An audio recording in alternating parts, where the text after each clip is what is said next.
PGRI Abadi tetap mempersatukan diri dengan nama dan semasa lahir negara kita.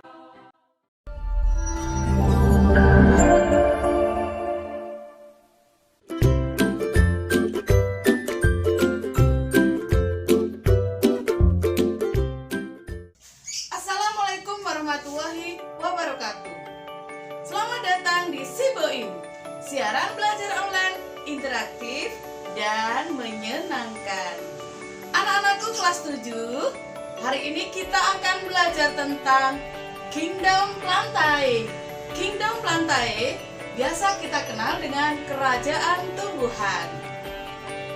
Kerajaan tumbuhan atau klasifikasi tumbuhan menurut sistem 5 kingdom merupakan salah satu kerajaan tumbuhan yang ada di bumi kita. Nah, masih ingat pelajaran lalu? Yaitu tentang kunci determinasi dan tingkatan klasifikasi. Tingkatan klasifikasi kita mulai dari dunia atau kingdom. Yang pertama adalah kingdom, tingkatan paling atas. Yang kedua adalah divisio dan filum. Yang ketiga kelas, ordo, family, genus, dan spesies. Tingkatan paling kecil sendiri adalah spesies atau jenis. Nah, pada kali ini kita akan belajar tentang dunia tumbuhan atau Kingdom Plantae. Oke anak-anak, tujuan pembelajaran kita hari ini adalah 1. Mengetahui ciri-ciri tumbuhan. Yang kedua, mengetahui pengelompokan pada tumbuhan. Yang ketiga, mengetahui dasar pengelompokan pada tumbuhan. Dan yang keempat adalah kita akan mengetahui suku-suku yang ada pada tumbuhan dan contoh-contoh tumbuhan yang ada dalam klasifikasi tumbuhan. Kingdom Plantae dalam dunia tumbuhan dibedakan menjadi 2, yaitu tumbuhan berpembuluh dan tumbuhan tak berpembuluh. Tumbuhan tak berpembuluh adalah tumbuhan yang antara akar, batang, dan daunnya tidak bisa dibedakan atau dikenal dengan tumbuhan talus. Tumbuhan talus ini contohnya adalah lumut atau biota. Lumut biasa kita kenal dengan tumbuhan yang hidup di tempat lembab. Kemudian dengan metagenesis, yaitu mengalami fase sporofit dan gametofit.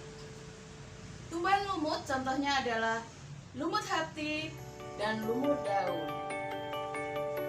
Tumbuhan berpembuluh adalah tumbuhan yang memiliki akar, batang, dan daun yang dapat dibedakan dengan jelas. Tumbuhan berpembuluh ini dibedakan menjadi 2 berdasarkan anak-anakku kelas 7. Perhatikan, ada 2 tanaman, padi, dan ini adalah tanaman kacang. Keduanya memiliki perbedaan. Apa saja perbedaannya? Mari kita pelajari bersama.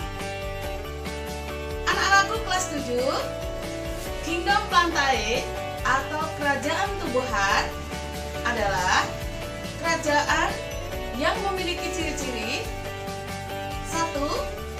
Berklorofil, eukariotik, memiliki dinding sel, dan multisel atau memiliki banyak sel, dan bagian pada biji atau pelindung pada bijinya, di mana tumbuhan berbiji ini dibedakan menjadi berbiji terbuka dan berbiji tertutup. Tumbuhan berbiji terbuka memiliki ciri-ciri berakar tegak, memiliki biji sejati, daun berbentuk sisik atau jarum, namun bijinya tidak dilindungi oleh daun buah. Contohnya adalah pakis haji, pinus,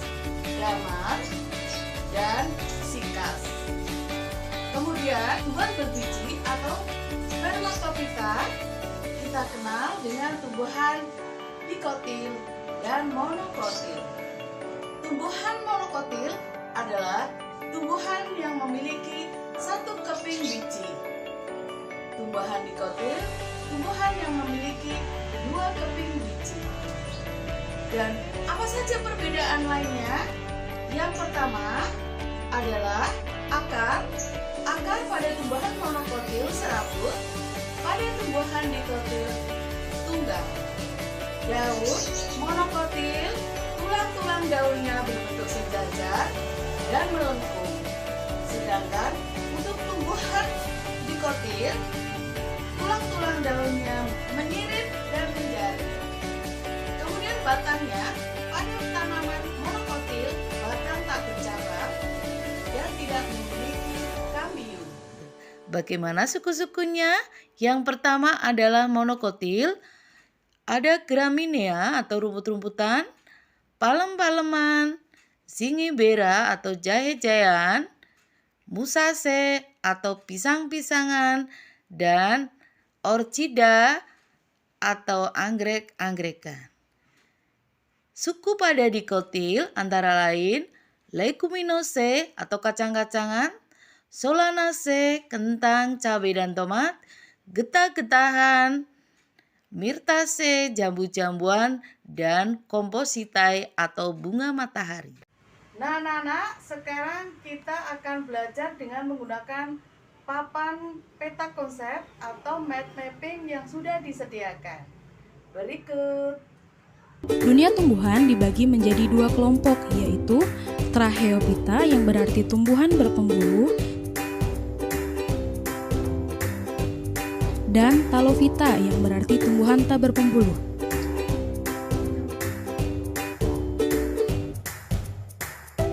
Tracheophyta dibagi menjadi dua, yaitu kelompok tumbuhan yang memiliki alat reproduksi tersembunyi, contohnya tumbuhan paku-pakuan. Berikut ini beberapa gambar contoh dari tumbuhan paku.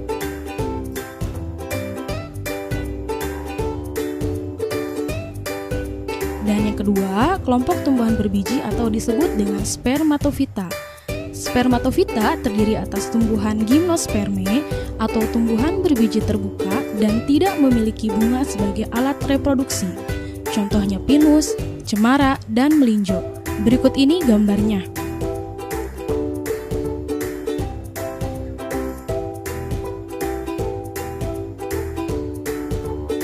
Selain gimnosperme, spermatofita pun terdiri atas tumbuhan angiosperme atau tumbuhan berbiji tertutup yang memiliki bunga sebagai alat reproduksi. Angiosperme terdiri atas monocotyledone atau tumbuhan berkeping satu. Contoh rumput-rumputan, anggrek-angrekan, pinang-pinangan, pisang-pisangan, dan jahe-jahean. Berikut ini gambar dari contoh monocotyledone.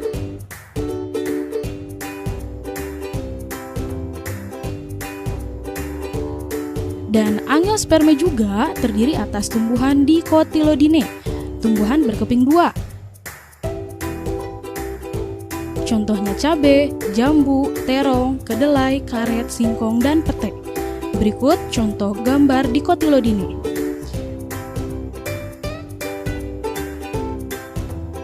Sementara tumbuhan Talophyta memiliki contoh seperti alga, lumut, dan lumut kerak atau lichens. Berikut ini gambarnya.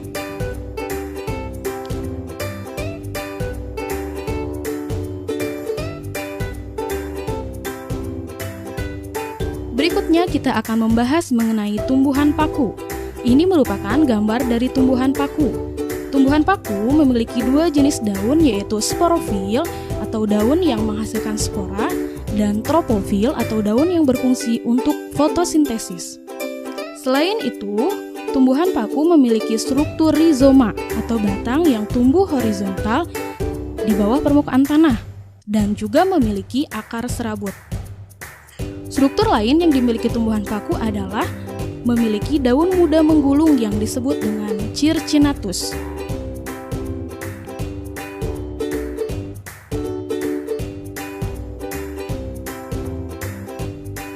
Sekarang kita lanjutkan pembahasan mengenai ciri umum tumbuhan paku.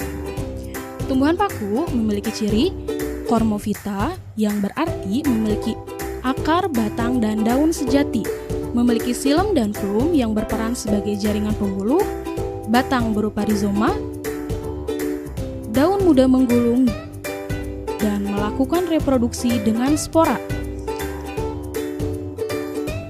Tumbuhan paku juga mengalami metagenesis atau pergiliran keturunan antara fase gametofit atau penghasil gamet dan sporofit atau penghasil spora. Berikut ini gambar skema metagenesis paku. Sebelumnya kita sudah bahas bahwa tumbuhan paku memiliki daun sporofil yang berperan sebagai penghasil spora. Pada sporofil, tepatnya di bagian bawah permukaannya, terdapat banyak sporangium atau kotak spora. Sporangium yang berisi spora matang akan pecah dan jatuh di tempat cocok. Lalu spora akan tumbuh menjadi protalium muda yang kemudian tumbuh menjadi protalium dewasa. Protalium dewasa memiliki antheridium yang berperan sebagai penghasil sperma dan archegonium yang menghasilkan ovum. Dengan menggunakan flagel, sperma bergerak menuju ovum dan akhirnya terjadi proses fertilisasi di archegonium. Lalu terbentuklah zigot. Zigot selanjutnya tumbuh menjadi embrio, kemudian tumbuh menjadi tumbuhan paku yang memiliki sporofit dengan sporangium di bawah permukaan daun. Anak-anakku kelas 7, bagaimana belajar kita hari ini? Menyenangkan bukan? Nah, setelah kita mempelajari tentang kerajaan tumbuhan, begitu banyak keanekaragaman tumbuhan yang ada di Indonesia.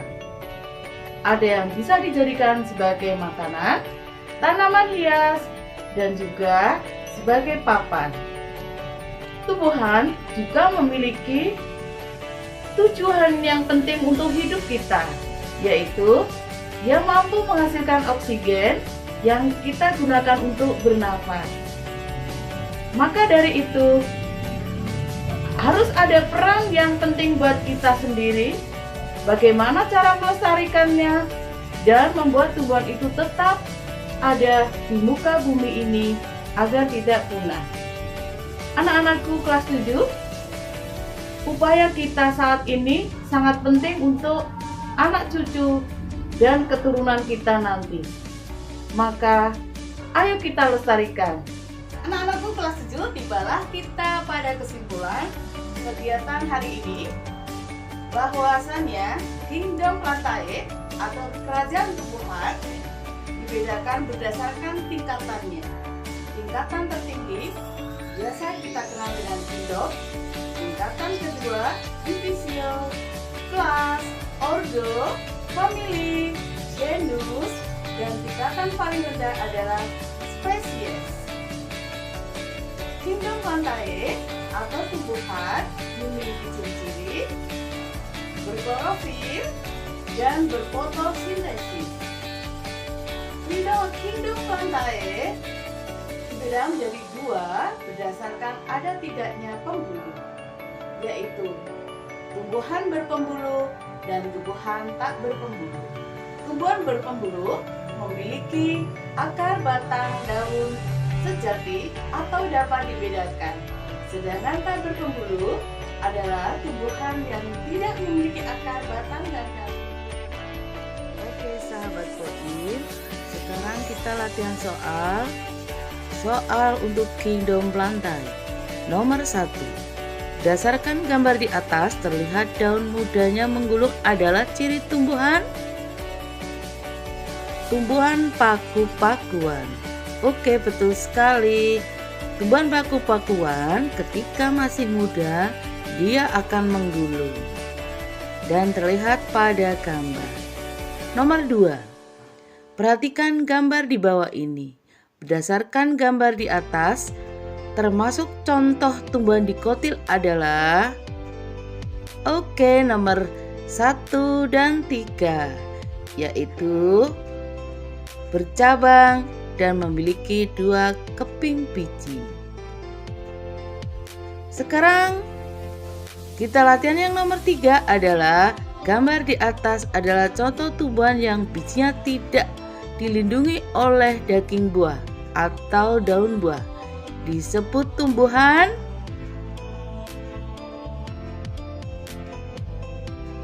Gymnospermae, oke, atau tumbuhan berbiji terbuka.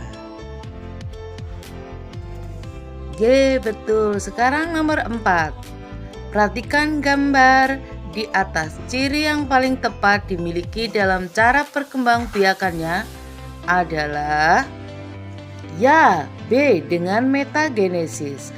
Lumut ini mengalami pergiliran keturunan pada generasi sporofit dan generasi gametofit. Ye, tibalah kita pada refleksi kegiatan belajar kita. Beri tanda suka dan pilihan tidak suka. Oke, ternyata kalian suka. Terima kasih. Anakku kelas 7, tetap semangat dan sampai jumpa pertemuan yang akan datang.